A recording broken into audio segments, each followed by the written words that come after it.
This is the Danger Close podcast, Beyond the Books with me, Jack Carr.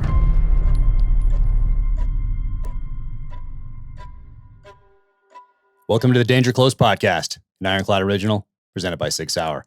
My guest today is an extraordinary individual, Michael G. Waltz, Congressman for Florida's 6th Congressional District. And he is also the first Army Special Forces soldier, Green Beret, serving in Congress.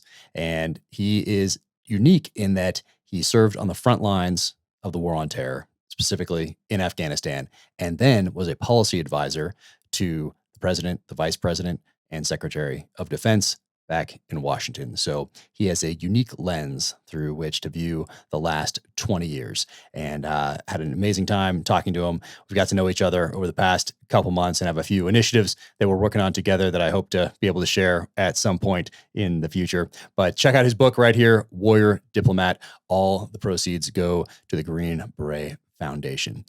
He's also a businessman who built and sold a business, so he has that background as well when he's on the floor of Congress doing the nation's business. So without further ado, Congressman Waltz. Congressman Waltz, let's jump right in because I have limited time with you and I'm so excited to talk to you. We got linked up not too long ago through a mutual friend. And so we got to catch up a little bit between, I think another time you were in the halls of Congress on your phone between votes or something like that. So, you know, for me from the outside looking in, that's just, it's kind of exciting to see just that you would take the time to do that, one, and then how busy you guys are back there doing the nation's business. So thank you for making the time today. It's a different kind of foxhole, man. You know, like some people ask me all the time, how's it going? And like, well, you know, I'm not getting shot at. Nobody's blowing me up. And as long as our nation and our leaders are duking it out over debate, even when we're yelling at each other, and it's all verbal, and not like most other nations do where bullets are flying, we'll be okay. But it's a different kind of service, that's for sure. That's it. It's always good to keep things in perspective in that way. I think the same thing. Hey, no one's rolling a grenade in here. I'm not responsible for guys over here in a gun truck taking fire or whatever. You know, we can talk these things out. But for those that don't know you, so you were the first Army Special Forces soldier to serve in Congress.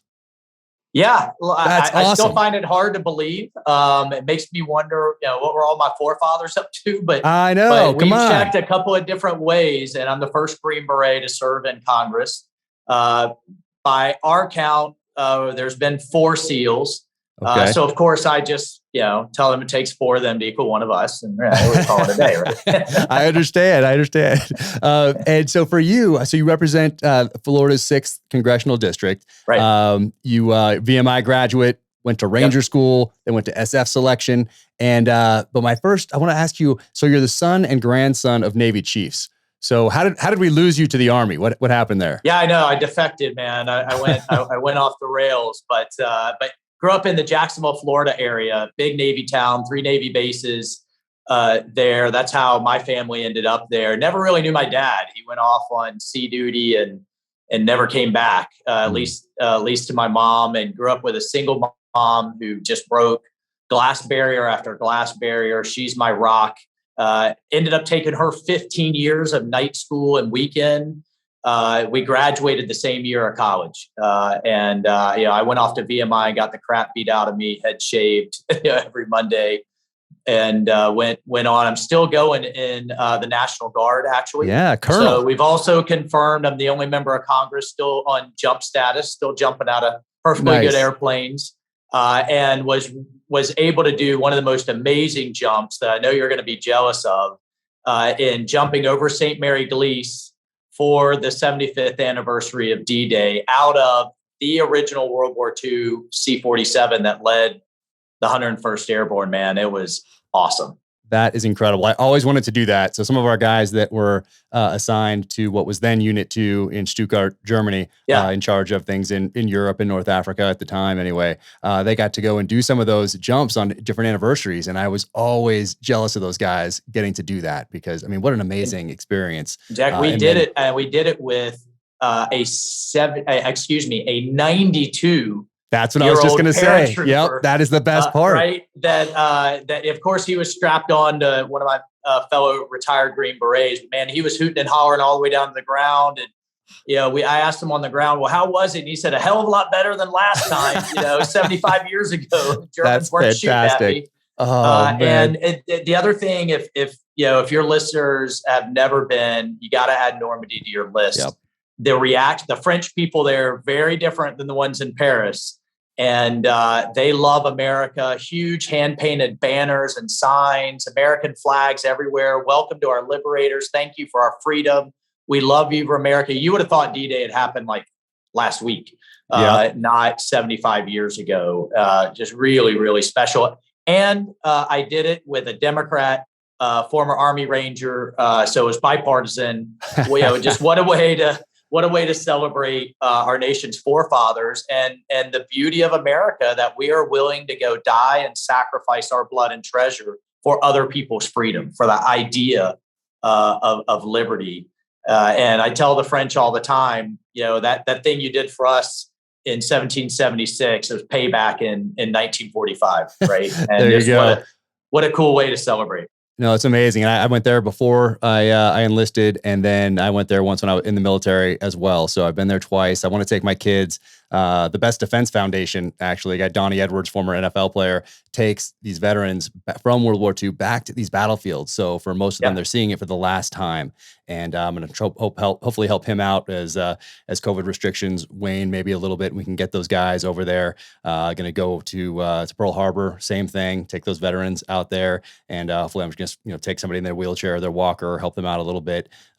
This coming December. So it's so important to have that connection with the past, especially for our youth, to see that are so distracted by so many different things out there that weren't distractions 30 years ago. Well, they are distractions now, and being able to take that time, looking down those cliffs at Pointe du Hoc and imagining those Rangers climbing up there. And I think a thing that's missed, not to go too far down this, down this trail, but I think a thing that's missed about the greatest generation is, it didn't matter black, white, or brown, Jewish or Christian, social economic background, rich or poor. You were all forced together for a common cause, because in the foxhole, none of that stuff matters. I mean, we're not on the black helicopter at night counting the number of Hispanics or whites or white. It's just you're all American.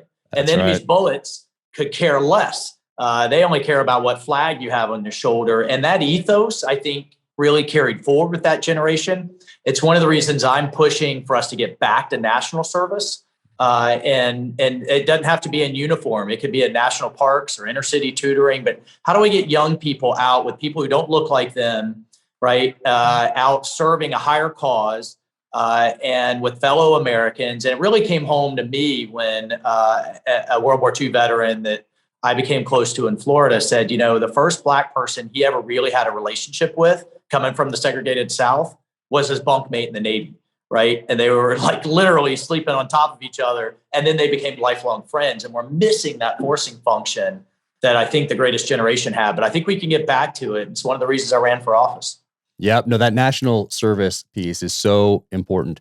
And you're right. It doesn't have to be military service, but something where you're investing in the country that you're getting so much from. And that what you're getting is supposed to be options and opportunities based off how much work you want to put in. But having everyone, like I have a shared experience with everyone who's been through BUD/S, whether they went through in 1962, 78, 90, whatever, and the guy that's going to graduate tomorrow. And same thing, you have that same thing. You have that Ranger School, you have that SF selection, you have that boot camp, you have that shared experience.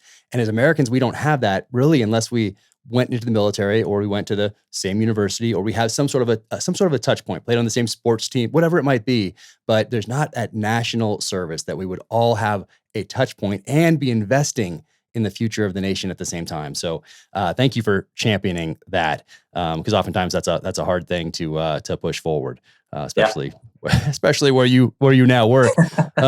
But I have so many things I want to talk to you about, and I'm going to be respectful of your time, but I have so much I want to talk to you about. So I want to have you back on, because I already know I'm not going to get to even half of these things. But so September 11th, where were you on September 11th? And then how did that shape what happened going forward? I was actually in Savannah, Georgia. I had transitioned out of the military, off active duty. But I knew when I saw that second plane hit, I actually contacted a childhood friend of mine that was in the South Tower. By the grace of God, he was out having kind of a business breakfast meeting. He wasn't there. And I told him, get the hell out of Manhattan, because this is, I think, just the tip of the iceberg of what's coming. But I knew that I was going to go back in, and that's how I ended up, back in the military. It was after September 11th. And so you went back in, and had you already done Ranger School, or was that next? I'd already done SF Ranger selection? School. And so, the difference with the Army, as you know, is you can't even try out for Special Forces until you're promotable to captain or lieutenant in the Navy or an E6, staff sergeant on the enlisted time. You've got to go kind of season in big Army before you can go be special. So I had done that seasoning time. And unfortunately, a friend of mine introduced me to something I didn't know existed, was that the SEALs and Green Berets have reserve units. And so I ended up going the reserve route. But you go through all the same training. Just when you're done, you've got to stay in shape with the active duty guys and be ready to go, keep your skills sharp, but then have a day job. And my day job ended up actually in the Pentagon as a civilian policy advisor going forward. And I ended up having this fascinating back and forth between kind of, there I was a civilian in the Pentagon, then I would deploy and actually have to be one of the only idiots in Washington that has to go do the strategy that that you are recommending back at the big headquarters. It's so fascinating because that is so unique to you. That there can't be, you might be the only one that had a position as a policy advisor to the president, the vice president, Donald Rumsfeld, Robert Gates. I mean, at these very senior levels. And then you would take off the suit, put on the uniform, and you're downrange. You're in Afghanistan, and you're not in a TOC. You're not in a tactical operations center. For those listening, where you might think, oh, he just went downrange. No, he's on those front lines in there doing the job, not just approving things and doing staff work in a talk somewhere. So you got after it. And the other side of that would be coming back, taking off the uniform, putting the coat and tie back on, and going, "Hey, boss," and eventually to Vice President Cheney, I was his counterterrorism advisor, right? Going, "Hey, boss, respectfully, I know what the Pentagon just briefed you, but I was just out there for a year, and that ain't what happened, right? That's not what happened." Is what happened, bringing that truth to power, and then try to actually correct the policies with that ground truth.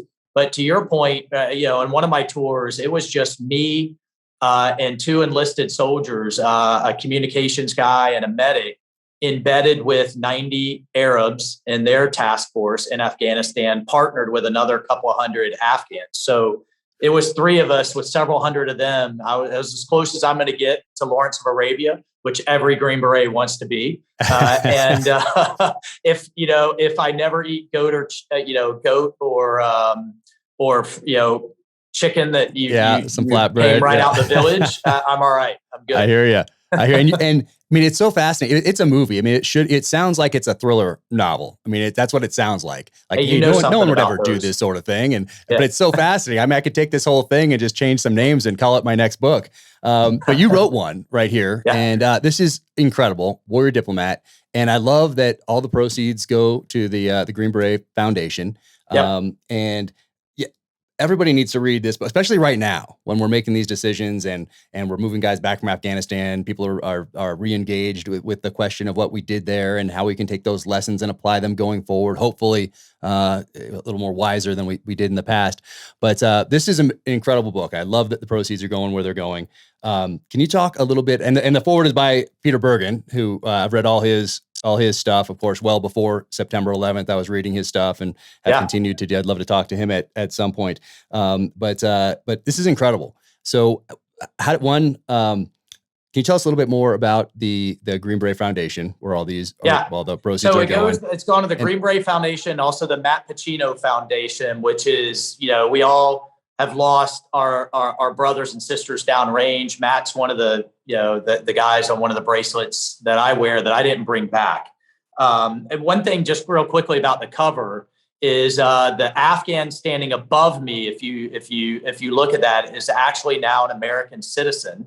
Came over on the SIV program. He was one of our interpreters. That his family's thriving, his kids are in school. But also pictured in there is one of the interpreters that I didn't bring back that was actually found with American documentation on him at a Taliban checkpoint. And he was taken back to his village and beheaded along with several of his brothers and cousins. Right. So, as you know, they don't just put their life on the line. They put their entire family's lives on the line, literally their heads on the chopping block to stand with us and to fight with us against extremism. And so I've been pounding the table and helping lead the charge to get them out. And I'm glad the administration's finally taken some action. But look, the intelligence community is pretty clear that Al-Qaeda, ISIS may likely come roaring back in the wake of a Taliban takeover. I think they certainly will. That means special operators are going to have to go back in, and we need those local allies. They need to know that we're going to keep our promises because it sends a message around the world that we don't and won't, that is just going to hurt us in theaters all over the world if we don't do the right thing. Yeah. So I mean, gosh, it must be so surreal for you when you, or maybe not, when you look back at that time in uniform and then as a policy advisor. Is it surreal to look back at that, or was it surreal at the time that you were going from the front lines in Afghanistan then to a policy meeting in Washington, D.C.? Yeah. Or was it just something that you just did, and that was your job? And now what is it like? It was both. I mean, it was right. I was just doing everything I can and everything I could to improve the war effort. How do we have those disconnects between what the president of the United States intends, and he knife hands in the room, the White House Situation Room, that I'm out on the ground seeing us do the exact opposite? How do those disconnects in policy occur? And I was in a unique position to try to fix it and tweak it. At the same time, believe me, man, there were many days in the White House. There's many days here in the Capitol where I'm like, how did a redneck from North Florida get here? I was waiting on the Secret Service to knock on the door and say, "Excuse me, Mr. President, hey, Waltz, like we're on to you." Out. Right. But it's that ground truth that made me valuable to someone like VP Cheney, and it's why I ran for office. It's not just knowing the issues and having dirt under your fingernails. It's that ethos that I was talking about this morning. Jack, we've gone from a record of veterans in the Congress at 80% in the 1970s. It was about 3/4 of the House and Senate were vets. Today, it's at 18%, record low in our nation's history. And again, it's not so much knowing those foreign policy or military veteran issues, that ethos. Like, if we're willing to die for that flag, then we should be willing to take tough votes, roll up our sleeves and compromise. That's both sides of the aisle. And I co-founded a caucus called For Country, Republicans and Democrats, that all have served, all put our lives on the line, and are now serving here in Congress, and like guys and gals that are willing to be pragmatic and figure things out and move the ball for our great nation. I mean, so shocking that no one has done that before. I mean, a good friend of mine, Eli Crane, who's a former SEAL, he just announced his candidacy today, actually. So Good. When people watch this, it'll be a couple weeks back, but from Arizona. So hopefully you'll have another one in there soon, joining that caucus and wanting to get some stuff done for the American people, because it's so hard from the outside looking in to just imagine certain people on different sides of that aisle sitting down and having a drink together, or going to a baseball game together and talking things over. It seems like there is just so much of a disconnect, and it benefits some people for there to be that disconnect. So it's so hard from the outside looking in to just see it. It seems when people use the word dysfunctional, and I don't think that's the right word to use, because it is functional, but it's just not functioning in a way that necessarily always benefits those freedoms, those options and opportunities that the people you just talked about died for, came back with missing their arms and their legs from the inception of this country up until today, to give us those freedoms and those options and opportunities. So it's two quick tough things on that. One is, there is a lot of good work that gets done, and we do roll up our sleeves. It's not sexy, it doesn't make the headlines, and frankly, the media loves drama, so they're going to focus on the negative. But there is a level of dysfunction. One, our founding fathers intended it to be hard. right? They intended there would be a lot of checks and balances and friction. But I do think there is a level of dysfunction. And I do think there's a direct tie to that record low number of veterans. Because again, when you have that commonality of service, like we can disagree on unions or even controversial things like abortion, but we also know that at the end, we got to put our own interests aside for the greater good. And that ethos is missing. And then final thing on the veterans, I know you're really engaged in the community, and I am too. It doesn't have to be in DC.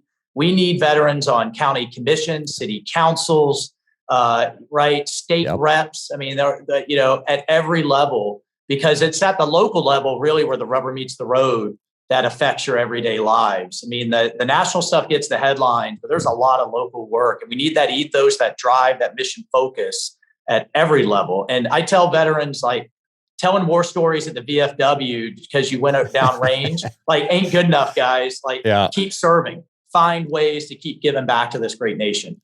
Yep. No, that's exactly right. And those national level politics, those grab the headlines, those grab the tweets, but really it is that local level engagement, joining those school boards, showing up at a school board meeting. Hell yeah. Like those sorts of things, that's what moves the ball forward. And they're right. Those don't get the headlines, but that's so important for veterans to get involved in, or for anybody who wants to make change rather than just sit back and, comment on a tweet or a post or something like that from the, the safety of their bedroom or whatever. Right.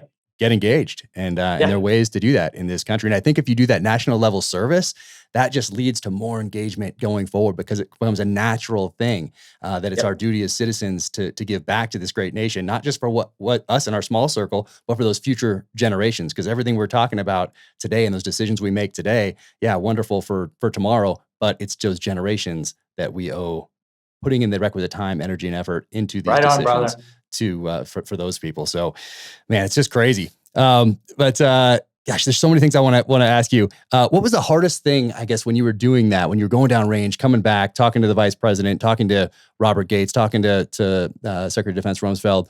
What was the hardest decision that you saw made or one of the hardest that you can talk about at that executive level when they're thinking about the guys downrange, troops on the ground? What's one of the hardest things you saw them struggle with? There's a number. I'll tell you one of the more noble that I saw was we did a strategic review in 2007 and 2008. And it said Afghanistan isn't going well, right? Like, it had been going well. Iraq took all the attention and all the resources, frankly. But the Taliban had come roaring back. Pakistan was not helpful. In fact, was working against us in many ways. And we presented this series of options to President Bush at the end of his administration. And he said, you know what? I'm not going to do these because the Obama administration is coming in. And I'm afraid just politically, they'll have to kind of go the opposite direction. So I'll take the hit from history, slide these over to the Obama administration. And that, eventually a lot of that became their policy.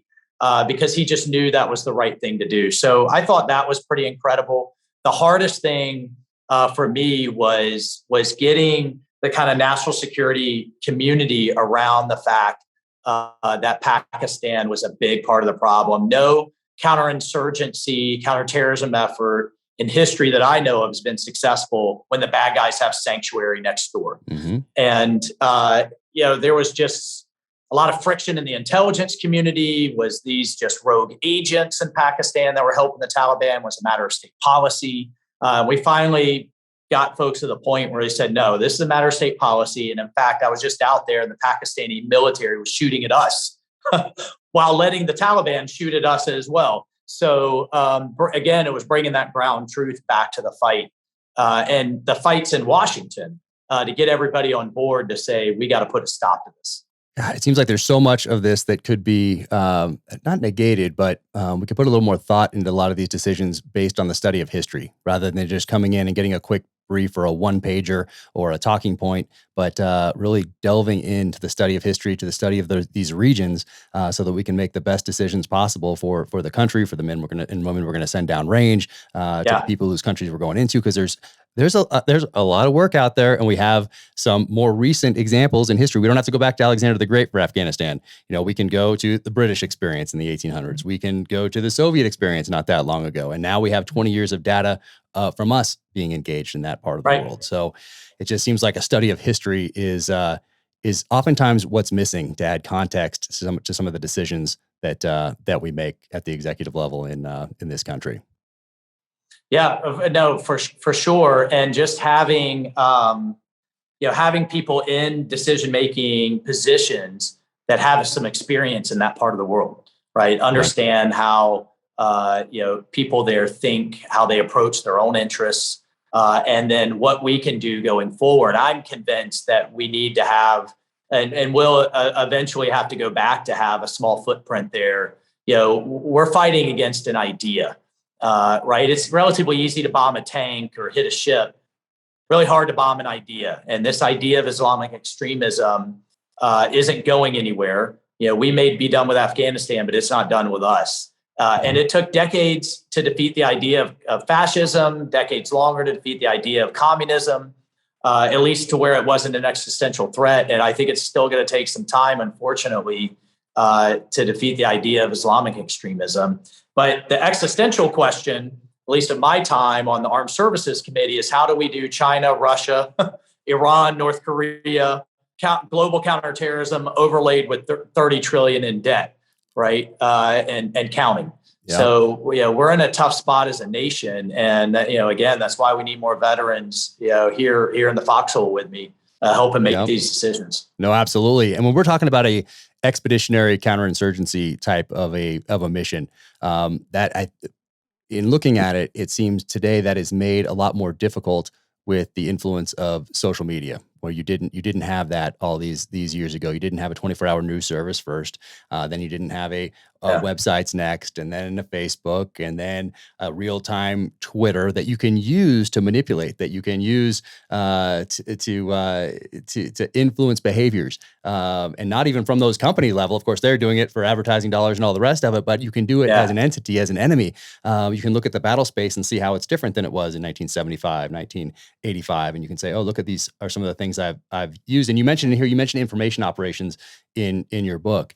And for me, I always noticed that downrange, both in Iraq and Afghanistan, how the enemy seemed to plan backward from the impact they wanted from a mission or an attack or whatever else it was, and work backward on how to get that. Where we would say, hey, we're going to go after this person here. We're going to go into this neighborhood. We're going to drag them out of bed. We're going to bring them back here. We're going to question them. We're going to go hit a couple more people later that night, depending on what this guy tells us. And then we have a PAO that's running around that's saying, okay, how do we, if something bad happened, we hit the wrong house or somebody got killed in the way to and from, now we're reacting. So it seems like our public relations and our information operations were so reactive, whereas the enemy's was the exact opposite of that. And I don't know if we've learned that lesson going forward, but it seems like in this time, this day and age, an expeditionary type of counterinsurgency operation is going to be hampered by these more technical means that are available now, these social media platforms that the enemy can now use as part of their information operations campaign. So what did you see downrange as far as that went?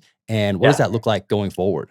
Well, you nailed it. I mean, we use public affairs or information operations to explain our operations, right? And what, good, bad, or indifferent, either to highlight or to kind of explain and dig us out of a hole when they don't go well. The enemy does the opposite. They figure out what narrative they want, and then they'll tailor their operations to further their narrative, even if it means they lose tactically. So they may want to make the point to the local populace or the international media that they're completely viable and capable and a strong force, and hit 10 bases at once, knowing they're going to lose fighters, knowing they're only going to maybe overrun one of them.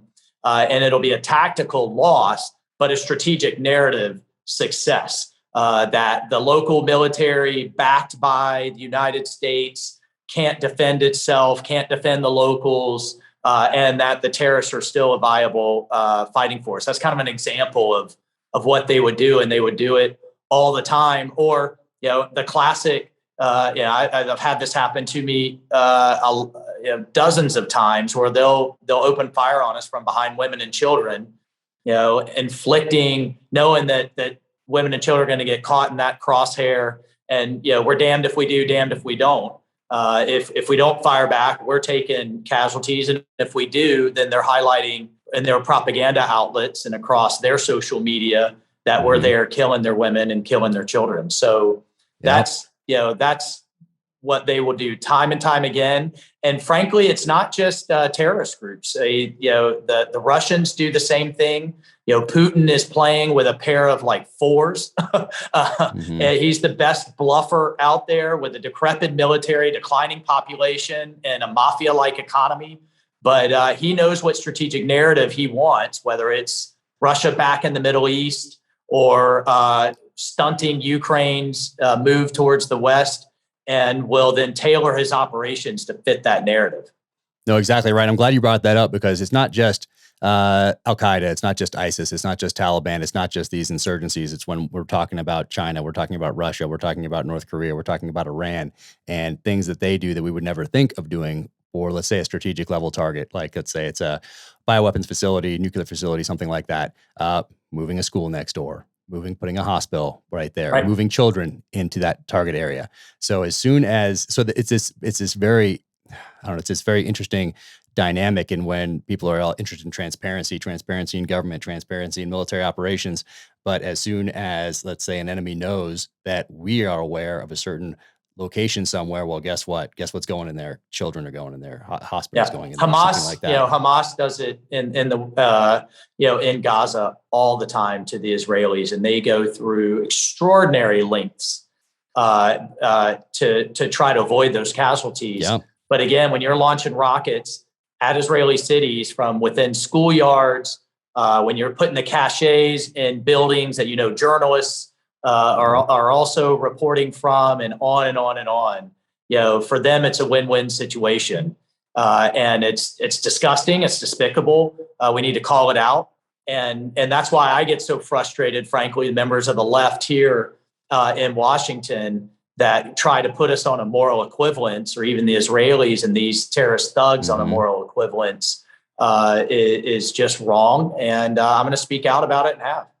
Yep. And what gets highlighted are the times when we slip up, it seems. And it's really what that thing that we cannot lose in warfare is that moral high ground. And, we have to maintain it. But once again, when you talk about local level politics, same thing, local level leadership, essentially, of a platoon, of a troop. It's not just a JAG coming in and talking about it once for a half hour before you deploy, or a commanding officer walking in and then walking back out with his senior enlisted advisor right next to him when the guys are thinking about something else, or what they have to go do, sign a will, or go to the obstacle course, or go to this next block of training. No, it's that lieutenant, it's that chief, it's that staff sergeant, it's those guys right there that are talking about these things. So the first time that an E3 who's 19 years old is in the back of a gun truck in Afghanistan or Iraq, the first time he's thinking about these things isn't when there's somebody in his sights with a child in front of him, or whatever that situation might be. Carr comes speeding at him, and you got women and children in the back seat.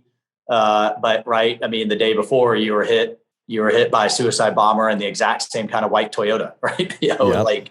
And you've got those split seconds, and that comes down to training and leadership. You're absolutely right. Yep. All about that leadership. And so speaking of that, when it seems like, and this happens in war, if you're a student of history and you look at even World War II, look at World War I, look at any conflict throughout history, strategic goals do shift. We don't just set one and then that's it for the next 4 years, the next 10 years, or whatever it might be. Those goals shift because the battle space shifts, alliances shift, different things happen out there, and you have to be adaptive at the strategic level, just the way you are at the tactical level.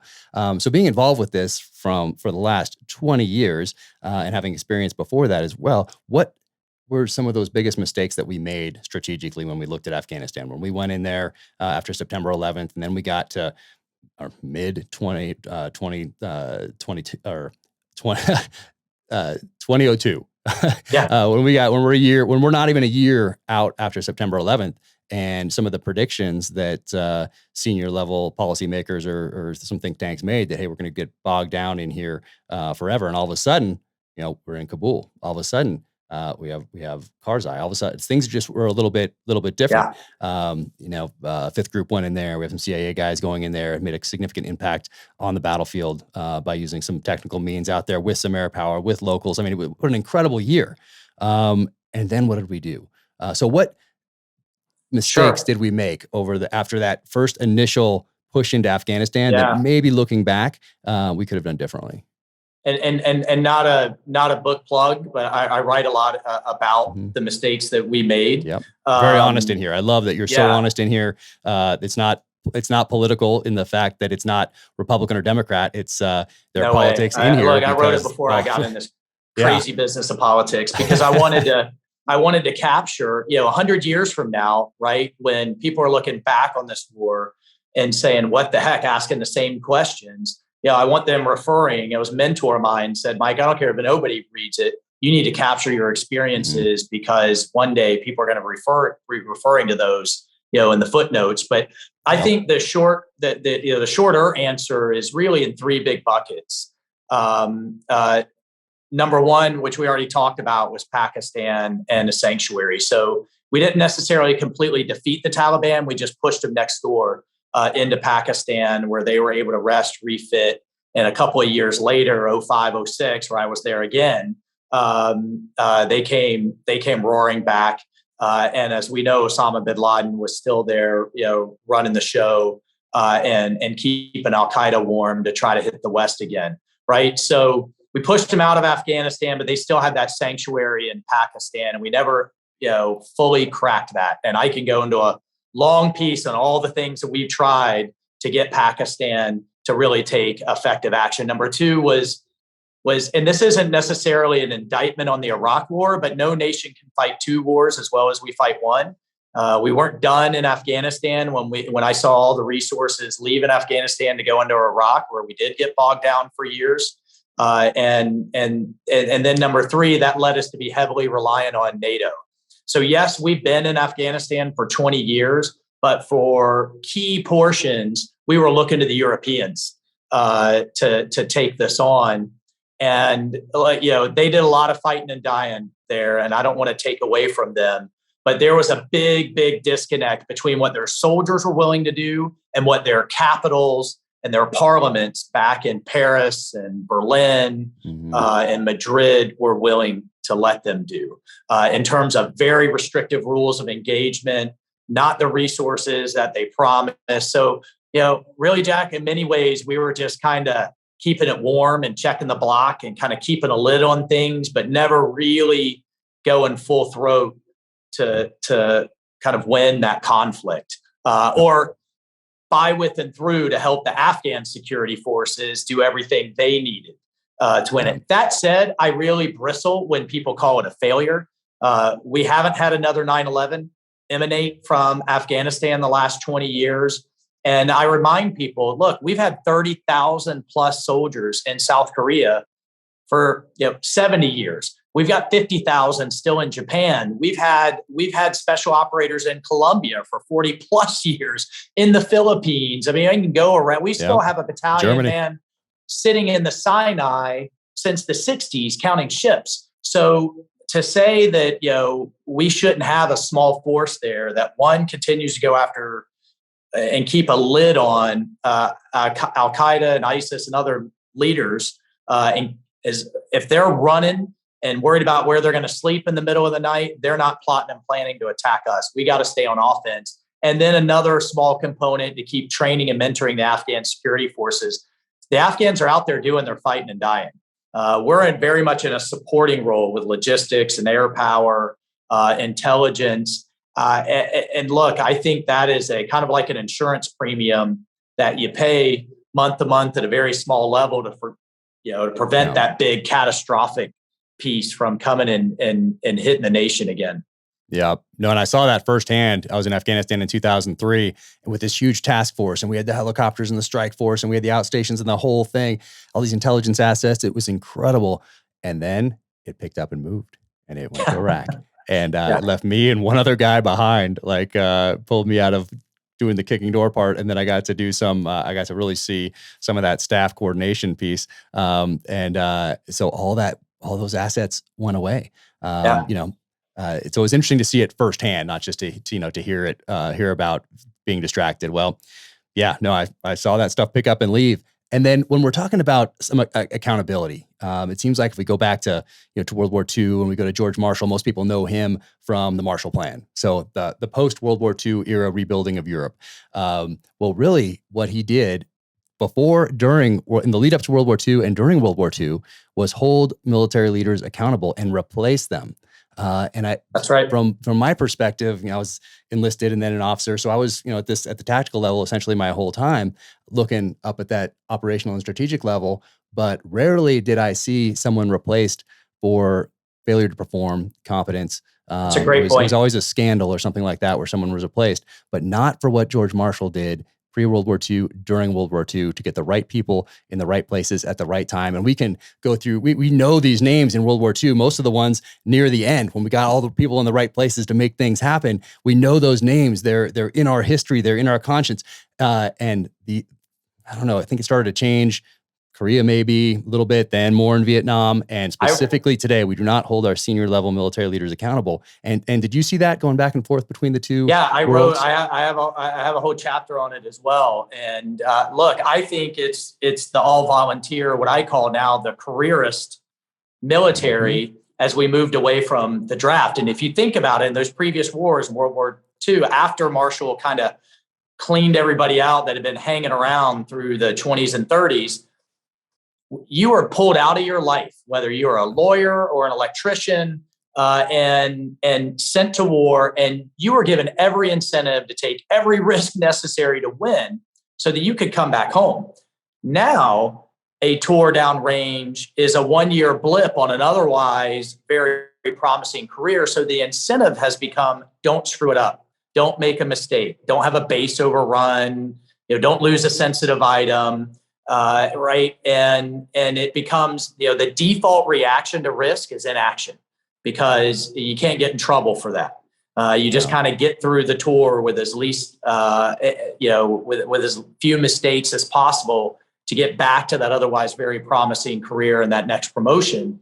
And I kind of saw both sides of this, because in the Guard, it was more like the old model, right? I can't tell you how many times I told a superior officer, like, fire me, go ahead. What are you going to do? Send me home back to my day job? Yeah. This isn't, my next fitness rep or my next officer evaluation isn't the end all be all for me. I've got a whole other thing going on. Yeah. And so that risk aversion really set in. And I write too about how to go after a senior terrorist leader, ConOps, and how many, and the death of PowerPoint slide. Oh, yeah. Right. And I wrote in there, we had to get 12 approvals by 12 different chains of command, which meant you had to submit them weeks in advance. Well, the terrorists don't just sit around and wait for all the staffing to get done and for you to get the right font on your PowerPoint so that it can get briefed to the general, when he wakes up. And so, I call it a counter bureaucracy as much as we were doing counterinsurgency and counterterrorism.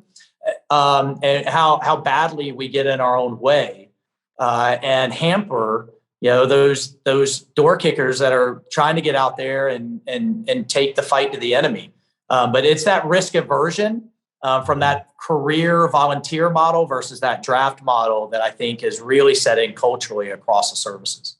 Well, I love that counter bureaucracy. I'm going to steal that for another novel, and I'm going to put you in the back and credit you, because that's fantastic. But it brought me right back. Reading about that 12-step process in your book brought me right back to being in the talk, trying to get everything together so we can get out that night, get those approvals that we needed, waiting for somebody to wake up or go to a meeting or whatever it was to get that green block. You have these little green checklists that would pop up if it was approved at these different levels, I remember. And yeah, it was just chaos. But what I also loved about being enlisted and then an officer, very similar to your to you not having to worry about a career, is that with enough time in as an enlisted guy, like, I'm good, I'm fine. Like, I never make a decision based on making that next level. I'm only staying in this thing as long as I can continue to kick the doors in and affect at the tactical level, and I'm gone. I'm not looking to make team CO or 05 or 06 or whatever it is. Yeah. So that really felt freeing to me to make the right decisions for the right reasons. And the guys understood that at the tactical level. They could say, oh, this guy's not making a decision based off him not wanting to get in trouble and make that next rank or whatever. But I just can't tell you how maddening it was. We would have village elders, tribal chiefs that we had developed relationships with. And then when they call and say, we need you, the Taliban is threatening to behead me and my family.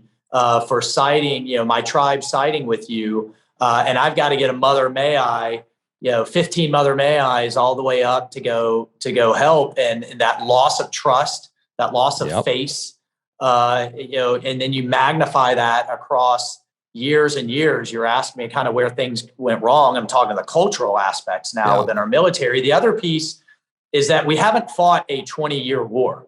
We fought 21-year wars because, as you know, with the rotations, all of that knowledge leaves. You may have a good handover from one unit to the next, but if I wanted to go back 4 or 5 years and say, what happened in that valley? What happened to that tribe? The knowledge wasn't there. It wasn't collated into a repository that was easily accessible that I could say, what did we do there 3 years ago? There's nothing more embarrassing. You roll into a village and make all these promises to the chief if he works with us, not the bad guys. And he's like, man, some guy looked like you 3 years ago, maybe those same promises. Get out of here, buddy. No, exactly. Exactly. Right? When we're talking about, well, there was a great quote going back to accountability. I think it's Paul Yingling that said, the private who loses a rifle gets in more trouble than a general who loses a war. That's right. And gosh, that's so encapsulated, especially during that 2006-7 timeframe. That really hit home for a lot of people to hear that. But when we're talking about 2009 and we're seeing senior level leader, our president step forward and say, hey, we're on we're doing a surge into Afghanistan, but we're also putting a time limit on it. It seems like some of that study of history would have shown that might not have been the best way to explain our strategy, not just to the American people, not just to the world, but to the enemy as well. And there's that quote that you know very well: the Americans have all the watches, but we have all the time. Yeah, Taliban has the time. So when I was heard standing, that, what did that? Yeah, when you heard that, what did that mean? Standing in my headquarters with some of my staff. We were actually heading up into the mountains. We were going to have a final ceremony with this Afghan tribe that had been kind of on the fence, 1,500 fighters that I wanted fighting with us, not with them. My teeth were brown. I had drank so much tea with this chief, building this relationship. This was going to be the final thing. We're watching then President Obama say, yeah, we're having a surge, but we're out of here in 18 months. And I, one of my chiefs standing next to me said, sir, can you imagine Franklin Delano Roosevelt like announcing D-Day, but then telling the Germans we're only going to be there a year, right? You can imagine the effect, right, that had. So fast forward, this was supposed to be this big culmination. I get up there, the guy will barely speak to me, almost kicked me out of the village. I finally, get a sit down with him, and he said, look, I can't work with you anymore. Your president just told the Taliban and everybody else that you're abandoning us. And I tried to say, no, that's like a year and a half from now. We'll still fight together. He said, no, you don't understand. The thing that stuck with me, and I know this isn't popular for a lot of people, they don't want to hear it. He said, until you're willing to tell the bad guys that you, your children, and your grandchildren are going to be fighting with us against their, extremism. And he said, it doesn't matter whether there's 10 of you here or 10,000. They need to hear that you're with us and that you're going to stand with us and that you're going to stand against them. Otherwise, I got to do what's best for my family and my tribe. And he completely backed away. The whole deal fell apart. And I think that really captured for me the fact that that's not a hit necessarily on President Obama, that he completely pulled the rug out from under. We haven't ever been really mobilized as a nation to say that we've got to stay on offense. We've got to be in this for the long haul. We have for other conflicts, but for a number of reasons, we haven't on this one. And I fear that, if it hits us again, the next Pulse nightclub, the next San Bernardino, the next 9/11, how many are we going to lose fighting our way back in? But this time with no bases and no local allies. Just to bring that back home to this job, though, one thing that I'm going to put in the next defense bill is mandating that all of that knowledge from all of those units, SEALs, Rangers, Green Berets, infantry, civil affairs, gets put into one place. So that next SEAL team that does have to go back in 5 years from now can access that knowledge and search it and learn from it and not repeat the same mistakes and lose good men and women in the same old places that you and I were fighting, years before. So, Yep. again, that's what motivates me to get up in the morning and put up with the garbage that we have to get that kind of stuff done. That's going to make a difference. Yep. So keeping that corporate knowledge and then sharing it with the new guys that are coming in.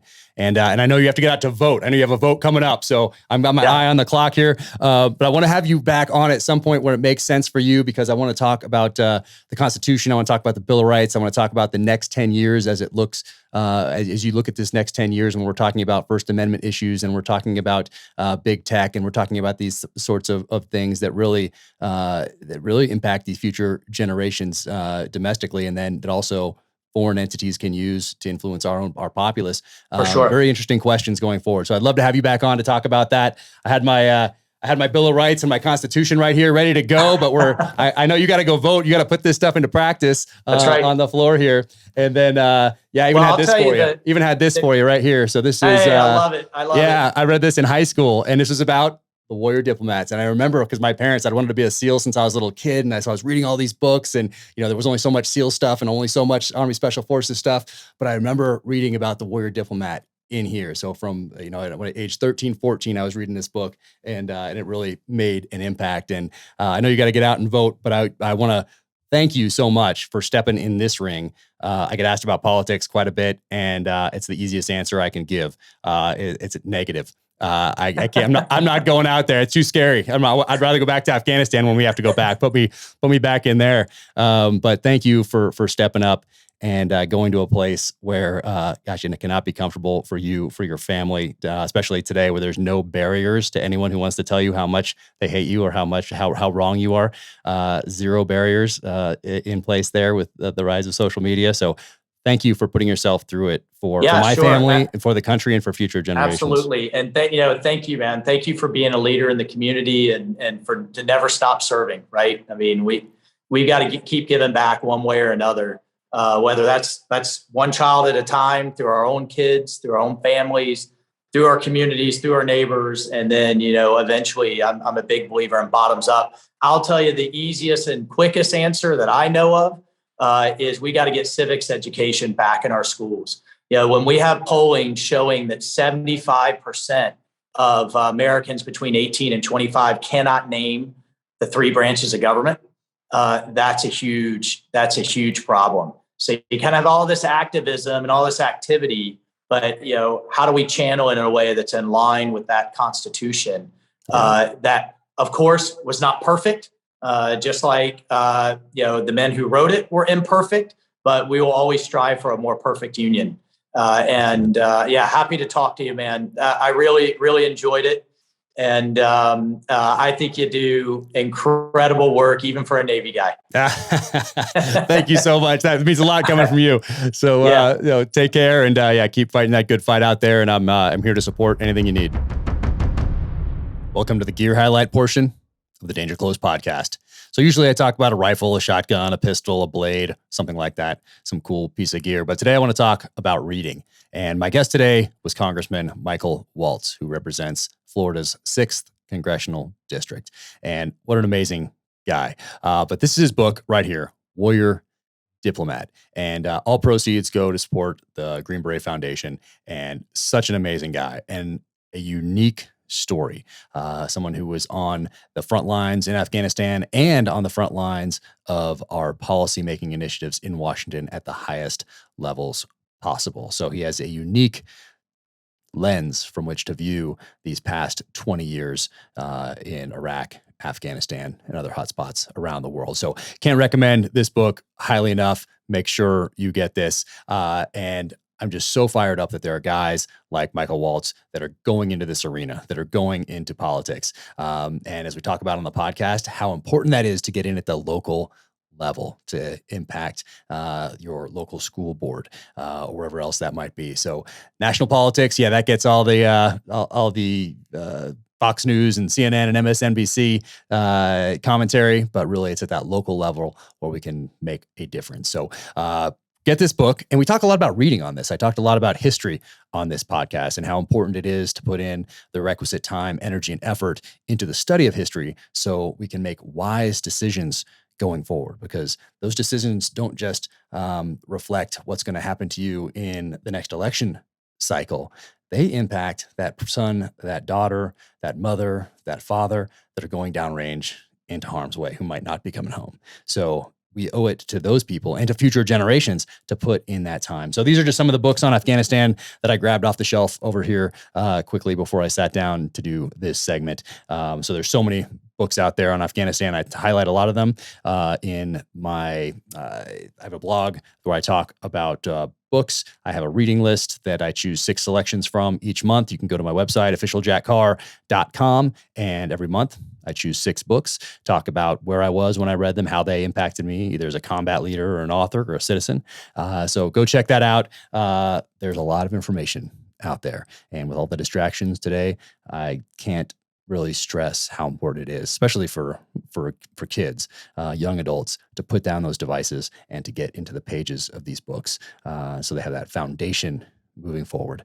And not just books like this, but our founding documents. And I didn't get to talk to Congressman Waltz about that on this podcast. I'm definitely going to have him back, because these next 10 years, I think, are just so critical, especially when we're talking about the First Amendment and about what some of these larger corporations, big tech, how they have control over how our behaviors, our thoughts and behaviors. So, and that stuff is not going away. So if you don't have these, if you're just going online to look at the Constitution, the Bill of Rights, Declaration of Independence, get hardbound editions, put them in your home, and it just shows to the kids how different this is than the other things that they might do online. So having a physical copy of the Constitution, this is the Constitution, Bill of Rights, Declaration of Independence, Articles of Confederation, Common Sense by Thomas Paine, Book of Virtues by Benjamin Franklin. So some of those documents, some of those founding documents, letters that mean so much to this country when it comes to freedom, when it comes to options, when it comes to opportunities, and what we owe future generations, so they have those same options and opportunities that we did. So pick these up. Highly recommend that. And we also talked on this podcast a lot about accountability. And this is a great book by Tom Ricks. It's been on my reading list before. If you go back in the blog section of my website and check it out, I talk a little bit more about it there. But this talks about really how military leaders were held accountable in past conflicts, in particular World War II. So check that out. It'll definitely make you think, and it'll help add to that foundation of knowledge that you have so you can apply it going forward as wisdom. Thank you for tuning in to the Danger Close podcast, an Ironclad original presented by SIG Sauer. For more about Michael Waltz, you can go to his website, just type in Michael Waltz, and that'll pop up.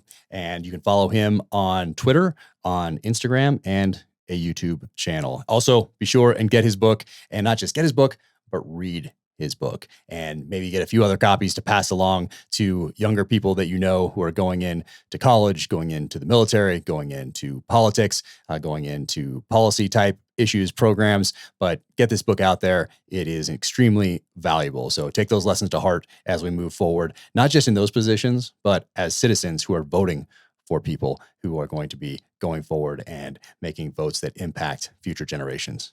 This book, highly recommended. So you can follow him on those different platforms, and you can follow me at Jack Carr USA on the social channels and officialjackcarr.com. If you liked our conversation, be sure and leave a 5-star rating and review wherever you get your podcasts. It's on Apple Podcasts, Spotify, and my YouTube channel. So until the next time, take care out there. Stay strong. Keep fighting.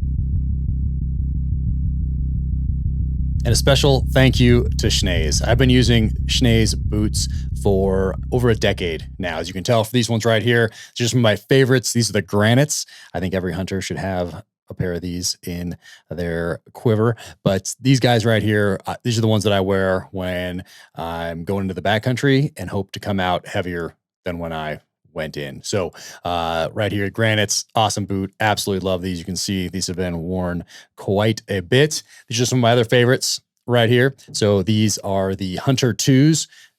I would wear these all day, every day if I could.